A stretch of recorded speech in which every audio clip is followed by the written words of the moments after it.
Hello friends, welcome to my YouTube channel. So today in this video I am going to show you how to enable the dark theme in this device.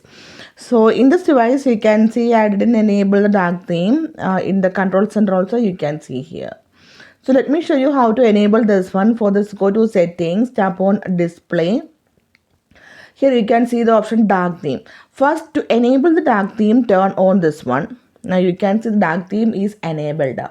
So if you want to do any customization, then tap on the option dark theme. So you can schedule the dark theme. If you tap on the option schedule, you can custom the time. Otherwise, you can turn on the dark theme from sunset to sunrise. So if you tap on the option turn on at the custom time, then you can enter the start time and the end time. According to that time, the dark theme will enabled, and after that time, the dark theme will disabled.